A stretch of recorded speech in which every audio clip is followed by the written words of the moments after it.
Hello students, welcome to our YouTube channel. आज के video में हम माइक्रोबायोलॉजी के इम्पॉर्टेंट एमसीक्यू डिस्कस करने वाले हैं। यदि आप हमारे चैनल पर नए हैं और आपने हमारा चैनल सब्सक्राइब नहीं किया है तो प्लीज़ रेड बटन पर क्लिक कर लीजिए और हमारा चैनल सब्सक्राइब कर लीजिए। चलिए तो हम क्वेश्चंस डिस्कस कर लेते हैं। जैसे कि आप लोग यहाँ पर देख सकते हैं, पूछा गया है father of modern microbiology is. यहाँ पर पूछा गया है कि मॉडर्न माइक्रोबायोलॉजी के फादर कौन है। ऑप्शंस में दिया गया है, option number A is Robert Koch, option number B is Louis Pasteur, option number C is Lord Lister and option number D is G J Mendel.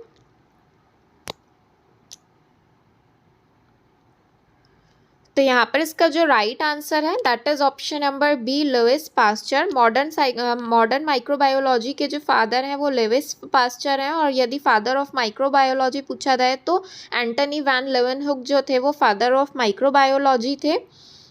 फिर उसके बाद नेक्स्ट क्वेश्चन में पूछा गया है फादर ऑफ बैक्टीरियोलॉजी। बैक्टीरियोलॉजी के father कौन है यहाँ पूछा गया है। Option number A is Robert Koch, option number B is James, option number C is Louis Pasteur and option number D is G J Mendel. तो यहाँ पर इसका जो राइट आंसर है that is option number A Robert Koch. Robert Koch जो है father of bacteriology कहलाते हैं। उसके बाद यहाँ पर पूछा गया है व्हाट इज कोच बेसिलस। यहाँ पर पूछा गया है कि इनमें से किससे बैक्टीरिया को कोच बेसिलस कहा जाता है। Option number A is corynebacterium diphtheriae, option number B is diphtheria, option number C is mycobacterium tubercular bacillus and option number D is fungus. तो यहाँ पर इसका जो राइट आंसर है that is option number C mycobacterium tubercular bacillus. Mycobacterium tubercular bacillus जो bacteria है इसे coach bacillus भी कहा जाता है क्योंकि रॉबर्ट कोच ने इसे जो है इन्वेंशन इसका किया था। उसके बाद नेक्स्ट क्वेश्चन में पूछा गया है father of antiseptic surgery. Antiseptic surgery के फादर कौन है। ऑप्शंस यहाँ पर देख सकते हैं। Option number A is Robert Koch, option number B is Fleming, option number C is Louis Pasteur and option number D is Joseph Lister. Father of antiseptic surgery पूछा गया है तो यहाँ पर इसका जो राइट आंसर है that is option number D Joseph Lister. Joseph Lister को फादर ऑफ एंटीसेप्टिक सर्जरी कहा जाता है। उसके बाद नेक्स्ट क्वेश्चन में पूछा गया है father of genetic is. Genetic के फादर कौन थे। Option number A is G J Mendel, option number B is Louis Pasteur, option number C is Alexander Fleming and option number D is Lord Lister.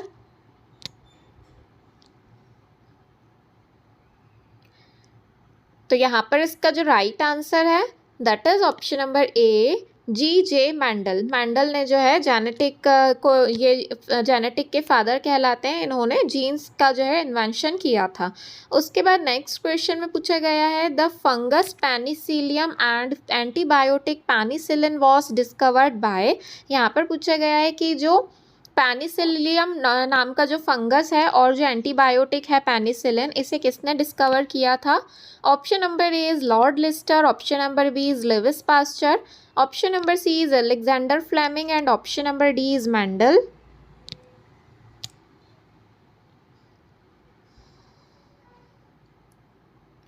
तो यहाँ पर इसका जो right answer है that is option number C Alexander Fleming. Alexander Fleming ने penicillium नाम का जो फंगस है उसे और एंटीबायोटिक पेनिसिलिन को डिस्कवर किया था। उसके बाद नेक्स्ट क्वेश्चन में पूछा गया है Hansen's bacillus is. Hansen's bacillus कौन से बैक्टीरिया को कहा जाता है। Corynebacterium, option number B is mycobacterium leprae, option number C is mycobacterium tubercular and option number D is rabies.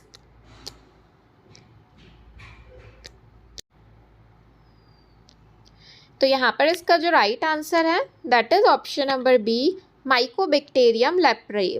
Mycobacterium leprae या फिर जो लेप्रोसी डिसीज़ कंडीशन है उसे हैंसन्स बेसिलस कहा जाता है क्योंकि जो साइंटिस्ट जिन्होंने इसे डिस्कवर किया था उनका नाम हैंसन्स था। उसके बाद नेक्स्ट क्वेश्चन में पूछा गया है the best and safest method of sterilization is. Sterilization की जो सबसे बेस्ट और सेफ मेथड है वो इनमें से कौन सी है। Option number A is immersion in chemical germicide, option number B is flaming, option number C is autoclaving and option number D is boiling for 30 minutes.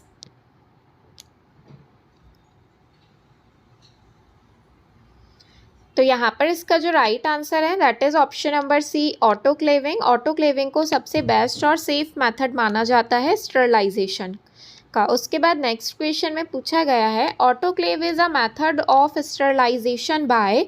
Autoclave जो है कि ऐसी मेथड है स्टरलाइजेशन की जिसमें हमें बताना है कि इसमें किस मेथड के द्वारा जो है स्टरलाइजेशन किया जाता है या किस प्रिंसिपल पर ये वर्क करता है। Option number A is filtration, option number B is moist heat, option number C is dry heat and option number D is radiation.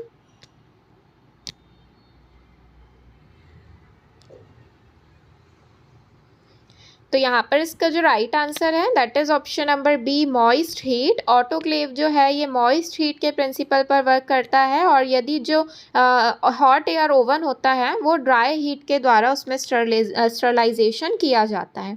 उसके बाद नेक्स्ट क्वेश्चन में पूछा गया है what are the value of temperature and time employed for autoclave in a routine bacteriological laboratory. यहाँ पर पूछा गया है जब हम रूटीन बैक्टीरियोलॉजिकल लेबोरेटरी में जो ऑटोक्लेव की प्रोसेस करते हैं उसमें कितना टेम्परेचर और टाइम जो है उसकी वैल्यू रहना चाहिए। इनमें से option number A is 132 degree Celsius for 8 minute, option number B is 140 degree Celsius for 25 minute, option number C is 110 degree Celsius for 30 minute and option number D is 121 degree Celsius for 15 minutes.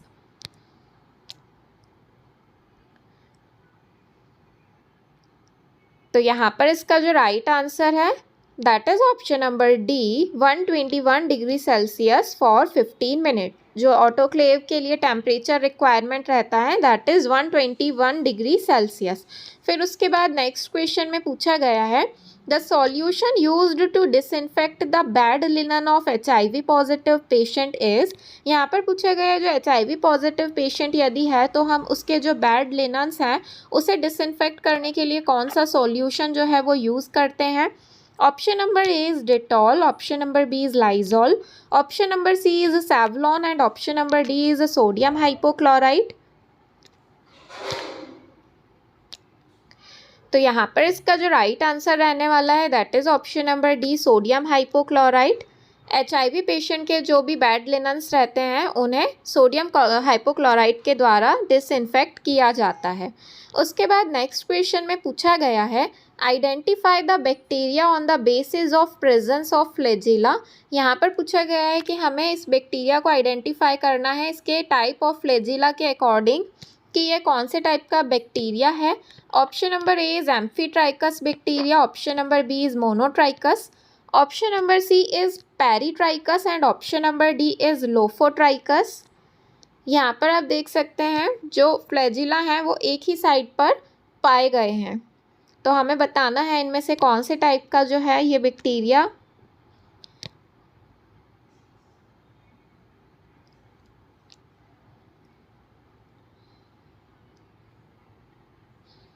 तो यहाँ पर इसका जो right answer है that is option number D, lophotrichous. ये जो type दिया गया है ये लोफोट्राइकस टाइप का बैक्टीरिया है। यहाँ पर आप सभी टाइप्स देख सकते हैं।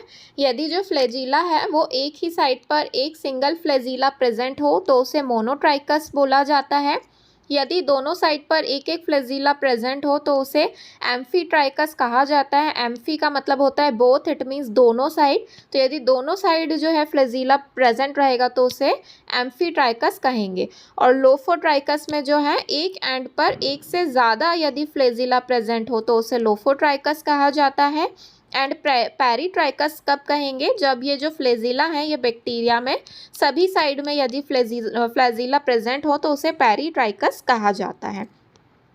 फिर उसके बाद हम यहाँ पर नेक्स्ट क्वेश्चन डिस्कस कर लेते हैं which of the following are produced by microorganism. यहाँ पर पूछा गया है इनमें से जो है माइक्रो ऑर्गेनिज्म के द्वारा क्या प्रोड्यूस किया जाता है। Option number A is alcoholic beverage, alcoholic beverage produce किए जाते हैं। Fermented dairy products, breads and all of the mentioned. इनमें से कौन सी चीज़ है जो कि माइक्रो ऑर्गेनिज्म के द्वारा प्रोड्यूस किया जाता है।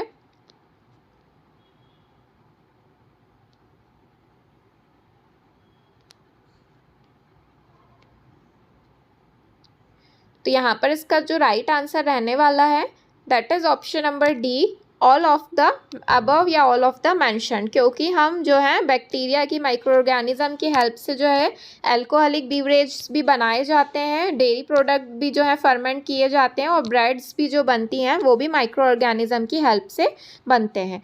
फिर उसके बाद नेक्स्ट क्वेश्चन में पूछा गया है any fungal infection of the skin, hair और नेल्स इज कॉल्ड एज। यहाँ पर पूछा गया है कि जो स्किन, हेयर्स और नेल्स में फंगल इन्फेक्शन होता है उसे इनमें से क्या कहा जाता है। Option number A is mycophytosis, option number B is hair and nail oposis, and option number C is dermaphylosis, and option number D is dermatophytosis.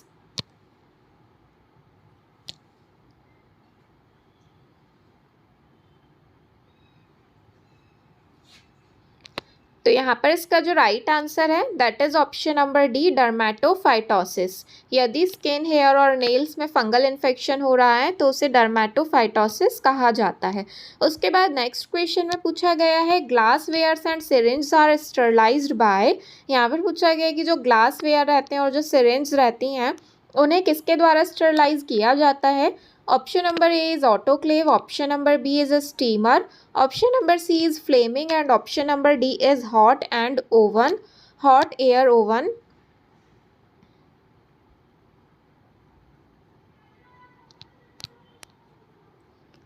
तो यहाँ पर इसका जो राइट आंसर है that is option number D, hot air oven. Hot air oven के द्वारा जो है जो भी ग्लास वेयर्स और सिरिंज रहते हैं इन्हें स्टरलाइज किया जाता है। फिर उसके बाद नेक्स्ट क्वेश्चन में पूछा गया है which of the following organism is arranged in cubical pocket of 8 cocci. यहाँ पर पूछा गया है कि इनमें से कौन से टाइप का जो माइक्रो ऑर्गेनिज्म है जो कि क्यूबाइकल पॉकेट या फिर 8 कोकाई के जैसा अरेंज रहता है। मतलब इसमें जो कोकाई रहेंगे वो 8 जो रहेंगे 8 के पेयर्स में अरेंज रहेंगे। Option number A is micrococcus, option number B is sarcina, option number C is aerococcus, and option number D is Peptostreptococcus.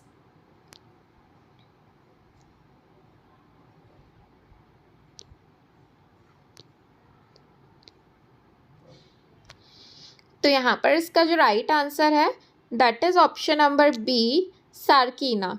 जो सार्कीना है इसका जो अरेंजमेंट रहता है जो सार्कीना है इसमें 8 कोकाई का एक साथ अरेंजमेंट रहता है। यहाँ पर आप इमेज में भी देख सकते हैं जो सार्कीना टाइप का जो क्लासिफिकेशन है इस तरीके से रहेगा, जो है इस तरीके से आगे की तरफ एंड 4 पीछे की तरफ, टोटली जो है 8 जो कोकाई रहेंगे वो इस तरीके से पेयर बना के जो इसका स्ट्रक्चर हमें दिखाई देता है। क्वेश्चन में पूछा गया है resolving power of electron microscope is. जो इलेक्ट्रॉन माइक्रोस्कोप है उसकी रिजॉल्विंग पावर कितनी रहती है। Option number A is 1 nanometer, option number B is 0.1 nanometer, option number C 0.01 nanometer, and option number D 0.001 nanometer.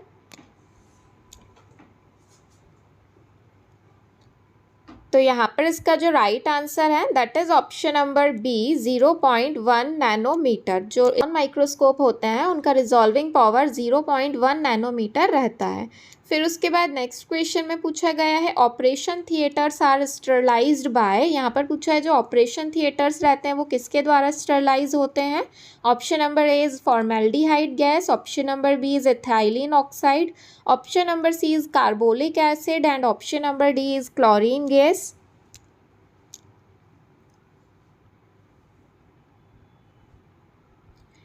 तो यहाँ पर इसका जो राइट आंसर है that is option number A, formaldehyde gas. जो ऑपरेशन थिएटर्स होते हैं वो फॉर्मेल्डिहाइड गैस के द्वारा स्टरलाइज किए जाते हैं।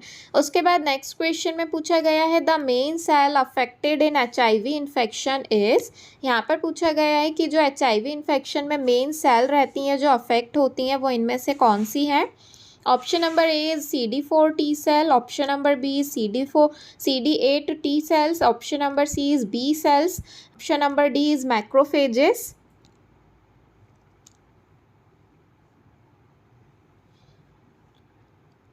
तो यहाँ पर इसका जो राइट आंसर है that is option number A, CD4 T cells जो हैं ये HIV इन्फेक्शन वाले पेशेंट्स में अफेक्ट होती हैं। उसके बाद नेक्स्ट क्वेश्चन में पूछा गया है कि जो VDRL है ये कौन सी डिसीज़ कंडीशन को डायग्नोस करने के लिए यूज़ किया जाता है VDRL test. Option number A is syphilis, option number B is HIV, option number C is typhoid and option number D is tuberculosis.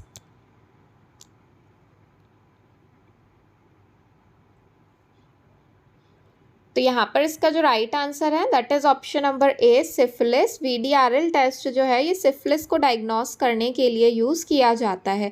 उसके बाद नेक्स्ट क्वेश्चन में पूछा गया है organism that is causing peptic ulcer. Peptic ulcer को cause करने के लिए कौन सा ऑर्गेनिज्म, माइक्रो ऑर्गेनिज्म रिस्पॉन्सिबल होता है।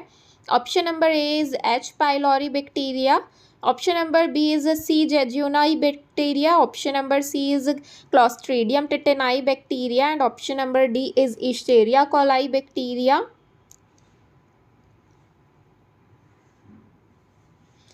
तो यहाँ पर इसका जो राइट आंसर है that is option number A, H. pylori helicobacter pylori bacteria जो है ये पेप्टिक अल्सर को कॉज करने के लिए रिस्पॉन्सिबल होता है। तो आज की वीडियो में हमने इम्पॉर्टेंट MCQs डिस्कस किए हैं माइक्रोबायोलॉजी से रिलेटेड। यदि आप और वीडियोस देखना चाहते हैं तो हमारे चैनल पर जाकर देख सकते हैं, और यदि आप MPPEB ग्रुप 5 की जो है प्रीवियस ईयर पेपर की PDF परचेस करना चाहते हैं तो हमारे चैनल पर जाकर कर सकते हैं। कॉन्टैक्ट नंबर आपको डिस्क्रिप्शन बॉक्स में मिल जाएगा। Thank you.